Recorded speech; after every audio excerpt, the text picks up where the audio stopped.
Hello दोस्तों, welcome to come back my channel R K study point. दोस्तों, आप सभी का स्वागत है हमारे channel R K study point पर।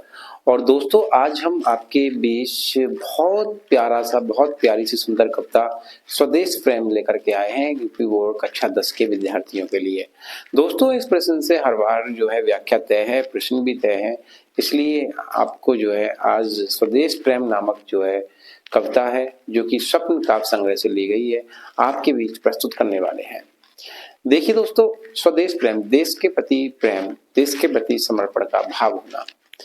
प्रस्तुत कविता राष्ट्रकवि रामनरेश त्रिपाठी द्वारा रचित है, स्वदेश प्रेम। देखिए, अतुलनीय जिनके प्रताप का साक्षी है प्रत्यक्ष दिवाकर, घूम घूम कर देख चुका है जिनकी निर्मल कीर्ति निशाकर, देख चुके हैं जिनका वैभव ये नभ के अनंत तारागढ़, अगणित बार सुन चुका है नभ, अगणित बार सुन चुका है नभ, जिनका विजय घोष रण गर्जन।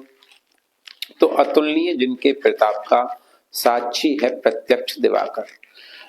प्रस्तुत कविता में, प्रस्तुत पंक्तियों में हमारे पूर्वजों की महिमा का वर्णन किया गया है, हमारे पूर्वजों के यशोगान का वर्णन किया गया है कि हमारे पूर्वज किस प्रकार से हुआ करते थे, हमारे पूर्वजों की कीर्ति कहाँ कहाँ तक फैली हुई करती थी, हमारे पूर्वज जो पुरुषार्थ करने वाले हुआ करते थे। तो उस सब के गवाह के रूप में कवि ने सूर्य को, चंद्रमा को और तारों को माना है। कहते हैं अतुलनीय जिनके प्रताप का, यानी कि हमारे पूर्वजों का प्रताप, हमारे पूर्वजों की शक्ति, हमारे पूर्वजों का कौशल अतुलनीय है। अर्थात हमारे पूर्वजों की शक्ति की तुलना नहीं की जा सकती, हमारे पूर्वजों का कौशल अतुलनीय है। साक्षी है प्रत्यक्ष दिवाकर। और सुनो, हमारे पूर्वजों के प्रताप का स्वयं, दिवाकर का मतलब क्या होता है? सूर्य क्या है? प्रत्यक्ष गवाह है, यानी कि हमारे पूर्वजों का प्रत्यक्ष गवाह है सूर्य। अगर घूम घूम कर देख चुका है जिनकी निर्मल कीर्ति निशाकर, निर्मल स्वच्छ, जिसमें कोई दाग ना हो, ऐसी निर्मल पवित्र स्वच्छ हमारे पूर्वजों की कीर्ति को, हमारे पूर्वजों के यश को स्वयं निशाकर मतलब रात्रि करने वाला चंद्रमा ने घूम घूम कर संसार में देखा है। हमारे पूर्वजों की जो कीर्ति हुआ करती थी, हमारे पूर्वजों की जो प्रसिद्धि हुआ करती थी, हमारे पूर्वजों का संसार में जो यशोगान फैला हुआ था, उस यशोगान को चंद्रमा ने चारों तरफ घूम घूम कर संसार में स्वयं देखा है। अर्थात चंद्रमा भी हमारे पूर्वजों की कीर्ति का क्या है? गवाह है। आगे कहते हैं देख चुके हैं जिनका वैभव ये नभ के अनंत तारागण। वैभव का मतलब ऐश्वर्य, सुख, संपदा, यानी कि हमारे पूर्वज पहले से ही सुखी थे। हमारे पूर्वजों की वैभव भी दूर दूर अन्यत्र देशों तक फैला हुआ था। तो उसके यहाँ पर गवाह किसको माना है? तारों को माना है। देख चुके हैं जिनका वैभव देख चुके हैं जिनका वैभव ये नभ के अनंत तारागण। हमारे पूर्वजों के वैभव को, हमारे पूर्वजों की सुख संपदा और ऐश्वर्य को अनंत अनेकों तारागण, तारों के समूहों ने देखा है। आकाश में दिखाई देने वाले अनेकों तारों के समूहों ने, अनेकों तारों ने हमारे पूर्वजों की सुख संपदा को देखा है। अर्थात हमारे पूर्वजों की सुख संपदा के जो है गवाह यहाँ पर तारे हैं।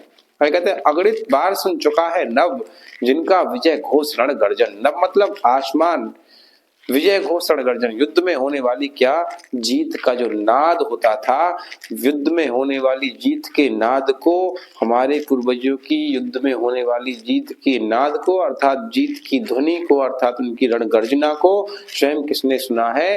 अनेकों बार आसमान ने सुना है। अर्थात आसमान हमारे पूर्वजों की विजय का क्या है? साक्षी है। तो दोस्तों, प्रस्तुत पंक्ति में आपने क्या पाया कि हमारे पूर्वजों के प्रताप का गवाह कौन हुआ? सूर्य हुआ बेटा। हमारे पूर्वजों की निर्मल स्वच्छ कीर्ति जो दूर दूर देशों तक फैला हुआ करती थी, उसका गवाह कौन हुआ? यहाँ पर चंद्रमा हुआ। हमारे पूर्वजों की सुख संपदा का गवाह कौन हुआ? यहाँ पर तारे हुए। हमारे पूर्वजों की जो विजय हुआ करती थी, युद्ध में जो जीत हुआ करती थी, हमारे पूर्वज हर जगह विजय पा जाया करते थे, उस विजय का साक्षी कौन हुए? आसमान हुए। देखिए, जो कहीं नहीं हारा वो यहाँ हारा भारत में आकर के, सिकंदर। ऐसे थे हमारे पूर्वज, जो कहीं नहीं हारा वो भारत में आकर के हरा सिकंदर, ऐसे थे हमारे पूर्वज। क्यों? क्योंकि हमारे पूर्वजों ने किससे जीता? अहिंसा से नहीं, हमारे पूर्वजों ने लड़ाई झगड़े से नहीं, हमारे पूर्वजों ने सामने वाले पर विजय पाई किससे? हिंसा से। किससे? प्यार से, स्नेह से, है सुख दौलत से हमारे पूर्वजों ने सामने वाले पर विजय पाई। हिंसा से विजय नहीं पाई, अहिंसा से विजय पाई हमारे पूर्वजों ने। ऐसे हुआ करते थे हमारे पूर्वज। तो दोस्तों यहाँ पर प्रस्तुत पंक्तियों में अगर देखा जाए तो भाषा साहित्य खड़ी बोली बन जाती है रामनरेश त्रिपाठी जी की, और यहाँ पर जो गुण बनता है वो ओज गुण बनता है, और यहाँ पर जो रस बनता है बेटा वो वीर रस बनता है। क्योंकि आप जानते हैं कि कविता को पढ़कर एक उत्साह की भावना पैदा हो रही है, देश के प्रति समर्पित कविता है। और यहाँ पर अगर हम बात करें तो सममात्रिक छंद यहाँ पर हमें 16-16 मात्रा वाला देखने के लिए मिलता है। और साथ ही यहाँ पर हमको देखिए अलंकार की बात करें तो यहाँ अनुप्रास अलंकार देखने को मिलता है। घूम घूम में जो यहाँ पर हमको पुनरुक्ति प्रकाश अलंकार देखने के लिए मिलता है। और आप देखते हैं कि दिवाकर, निशाकर और तारागण, इन सब में हमें जो है यहाँ पर रूपक अलंकार देखने के लिए मिलता है। दोस्तों यहाँ पर कई प्रकार से प्रश्न और कर लिए जाते हैं, जैसा कि आप जानते हैं कि यहाँ पर प्रश्न कर लिया जाएगा कि प्रस्तुत का पंक्ति का जो है कवि और शीर्षक बताइए। तो यहाँ पर ये कविता स्वदेश प्रेम स्वप्न काव्य संग्रह से ली गई है, और इसके जो रचयिता हैं, इसके जो कवि हैं वो हैं रामनरेश त्रिपाठी। दूसरे पूर्वजों में प्रसंग में अगर बात की जाए तो प्रस्तुत प्रसंग में हमारे पूर्वजों की झांकी को जो प्रस्तुत किया है, हमारे पूर्वजों के यशोगान को जो है कवि ने यहाँ पर व्यक्त किया है। और तीसरी चीज अगर यहाँ पर देखी जाए तो प्रश्न बन सकता है कि हमारे पूर्वजों की किस चीज का सूर्य साक्षी है?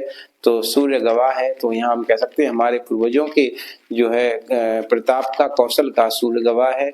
हमारे पूर्वजों की स्वच्छ निर्मल कीर्ति का कौन गवाह है यहाँ पर? तो हमारे